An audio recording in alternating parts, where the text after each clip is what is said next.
Hi, welcome to my channel. I thought I'd pop on and do something a little different for you today.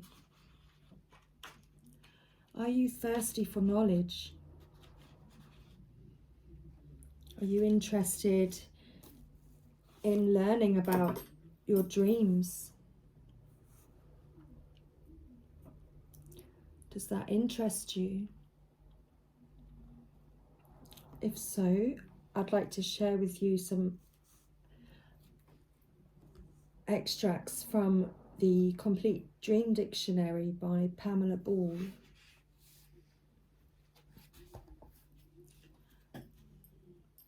I'm going to share a section titled Dream Interpretation.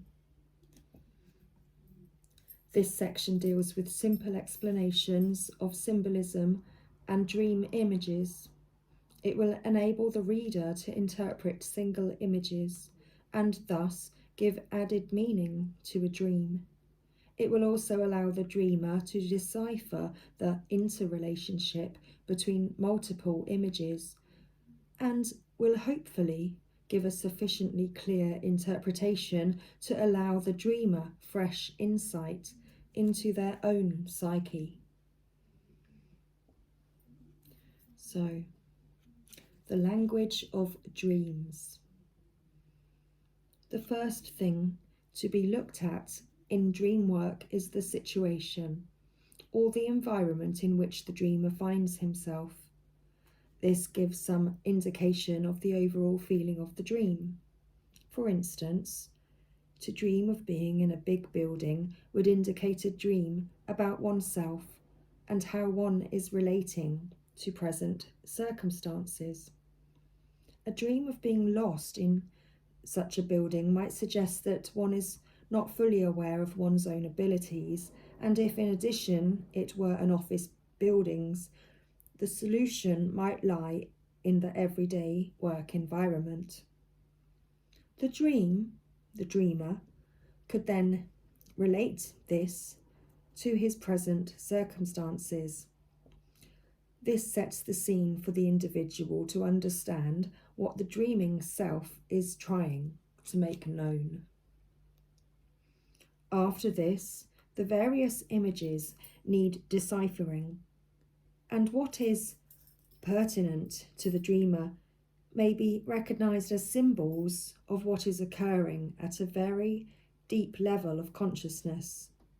It is possible that the dreams use symbolism so that the dreamer must work to uncover the meaning behind the dream rather than the dream itself.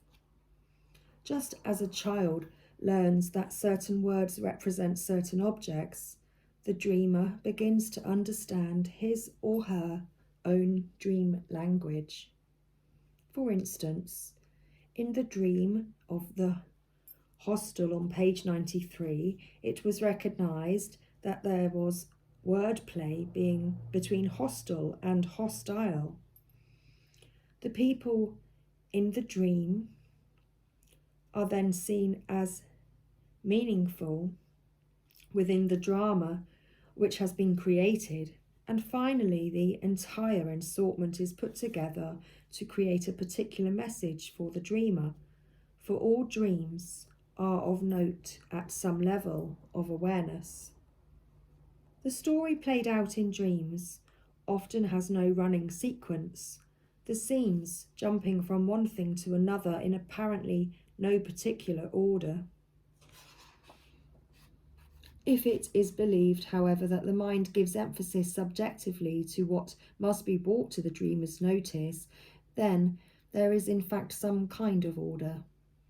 The theme of the dream will be followed rather than the sensible order. Once the theme of the dream is revealed, then the various aspects can be given definition and the symbols interpreted correctly for the individual. The only interpretation which is truly valid is our own, though we can ask for help from others who have learned to understand the language of dreams. Just as one person's speech pattern is highly personal, so also is our own dream terminology. It cannot be stressed too often that dream interpretation is a highly individualistic pastime. Through its uniqueness, for those with patience, it offers insight into the many faceted personalities. One insight can be into the types of dreams one has. So, I'm going to look into the types of dreams that we have. There are several types of dreams which are worth noting. So let's begin. Recurring dreams. Most people will remember having had recurring dreams of one sort or another. Often, such dreams will recur in response to a particular set of circumstances in the dreamer's waking life, when the scenario, the people or the actions will be the same or similar. In problems to do with the author's working life, for instance, a hospital theme is often apparent. This is partly because of her nursing background, partly because she is a healer, but probably most of all because the nursing experience was particularly stressful. Such a dream therefore suggests a stressful situation which needs to be resolved.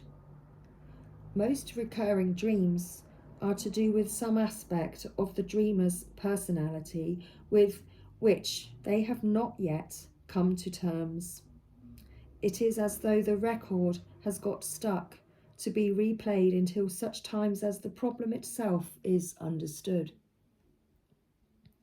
Parts of dreams can also recur when there is a particularly difficult situation which has elements within it which the dreamer needs to recognise. One such dream is that quoted in the section on lucid dreaming, where the character known as the Nazi woman reappears quite frequently in dreams, although in different settings. In this case, the dreamer is alerted to behaviour which is inappropriate and when action needs to be taken to avoid mistakes. The rest of the dream is in no way similar to any other dream, but the presence of this particular character adds a certain tone to the dream. In popular belief, recurring dreams are those where the main elements are the same. More properly, they may be considered as those dreams where the theme or themes are the same. Anxiety dreams. Anxiety dreams are another type of dream needing consideration. Often, remnants of childhood leave their traces within the psyche, and the dreamer must contend thereafter with the traces within dreams of the anxieties which perpetually rise to the surface. Anxiety dreams tend to be remembered more than most, purely and simply because the emotional content is more difficult to handle and less well understood. Dreams often allow us to handle anxiety better than we do in the waking state, since the anxiety can be experienced in the dream but also left within us.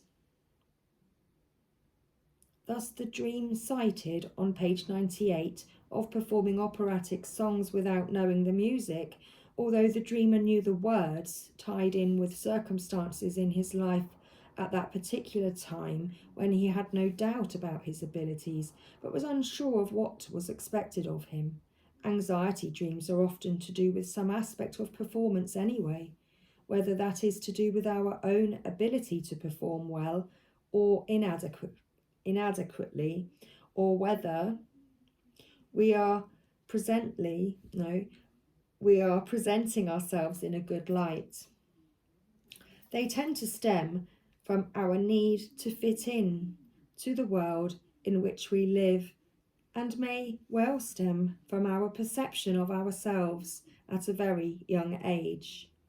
If we do not feel that we have control of what is happening, then anxiety results.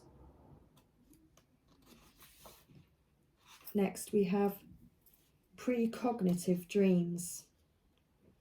Precognitive dreams are another type of dream causing people some concern. It is always difficult to prove that dreams are precognitive, since there are those who believe that strictly the dream should have been reported, preferably in writing, before the event. It is all too easy to claim knowledge after the occurrence or to make the event fit the dream, so it is only recently that there has been a more scientific approach to such things. It is here that quantitative analysis can come into its own. It is, however, possible that people will have single precognitive dreams based on their knowledge of themselves and of people around them, which have not been classed as such. This is the type of dream where an action or behaviour is represented symbolically, but only the dreamer will understand the significance. A personal dream of this type is one where I myself dreamt of two friends who were to get married shortly.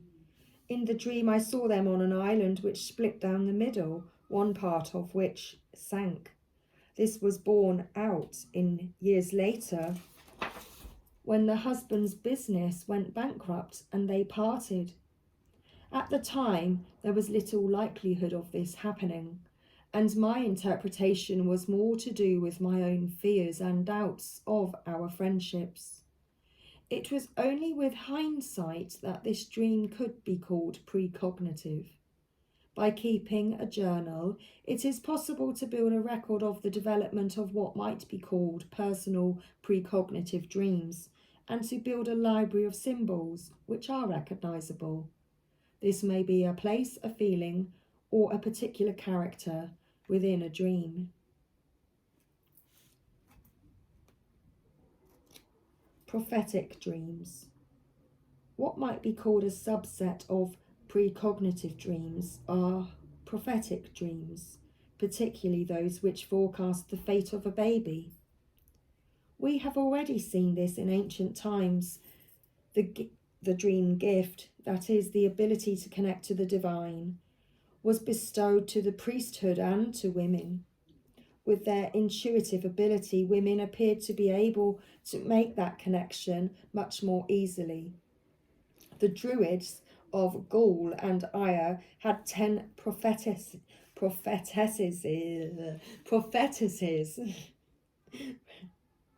to every prophet. Well, that's a tongue twister, isn't it? It would appear that during pregnancy, mothers seem to make a connection with the unborn baby and be able to receive information through dreams as to the future fate of the infant. It is recorded in the Mahabharata that in a dream, Diwali, the mother of Krishna, heard predictions of the priesthoods and knew her baby would be divine. Such dreams have occurred throughout history, and it is perhaps a moot point whether the mother's dreams had an effect on the baby, ensuring the correct environment and education, or whether the baby was divine and informed the mother during pregnancy. Dagashi, for instance, the mother of Zoroaster, was the founder of Zoroastrianism, the faith of Parsis of India and Persia. Also dreamt her son would be divine. The Gospel of Mary is said to have been written by James, the son of Joseph, and shows that Mary, her mother Anne, and her cousin Elizabeth, mother of St. John, were prophetesses and mystic dream women. The dreams of Mary are said to have lacked the intensity of Oriental imagery, but nevertheless she was certain of the divinity of her son. This is interesting, isn't it? This gospel was accepted as genuine by the early Christians and indeed still is by Oriental churches, but by the early 14th century was believed to be apocryphal. Apocryphal. I'm sure that's probably not how you pronounce it. The faith of the early Christians seemed to have frequently manifested itself in mothers' dreams. Over the centuries, all these mothers are recorded as having dreamt that their sons would be great.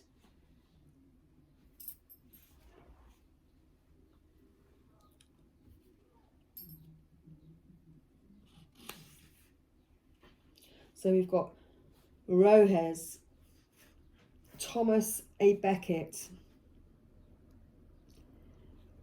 This is a complicated, oh my goodness, I've got a list of names that I can't pronounce. Ethelwold of Winchester, St. Gudula, St. Euthemius,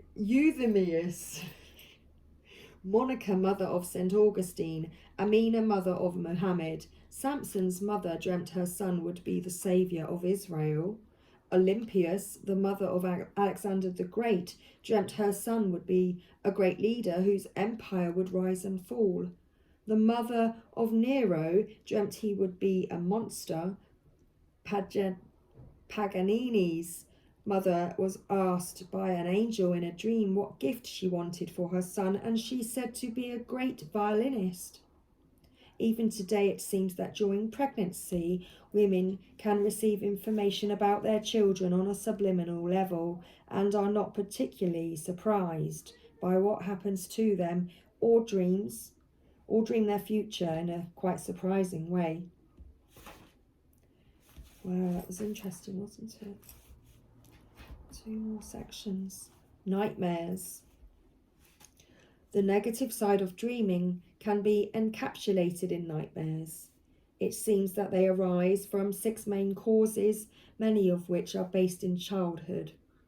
Nightmares around loss and deprivation seem to be associated with the traumas and difficulties of the birth process. Those linked to a fear of being attacked may also centre around the same situation and anxiety about internal motivations and are connected with a basic need for survival and the satisfaction of the need for food, warmth and shelter. The rage at being thwarted in the gratification of those needs that the child experiences may suffer later as nightmares. Much research has been done lately on post-traumatic stress syndrome, where it has been found that the distress experienced at the time of the original trauma can surface many years later. It seems that the brain has not been enabled to get rid of the shock enough for the sufferer to recover.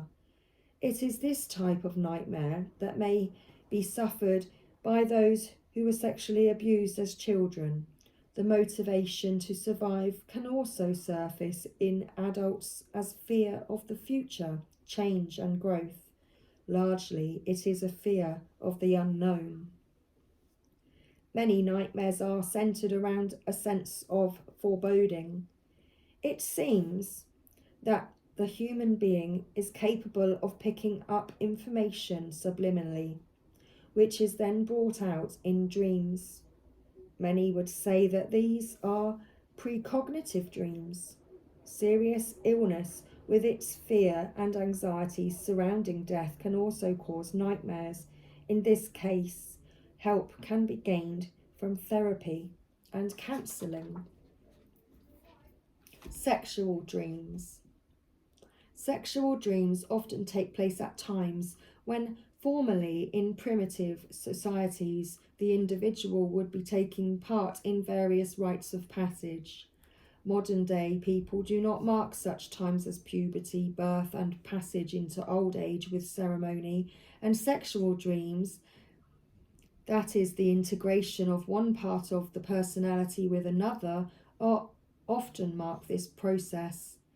It is often helpful for the dreamer to be able to identify the type of dream he or she has had for further reference. This is where a journal is of use, particularly when dealing with a series of dreams. Many such series deal with the archetypes, basic pictures of ideals which each of us holds within. A brief explanation of these archetypes follow. So on my next video, I shall be sharing, perhaps tomorrow, I shall be sharing the section where we look into a brief explanation, still can't speak, of the archetypes. So I hope you found this interesting. Much love, everybody. Sweet dreams.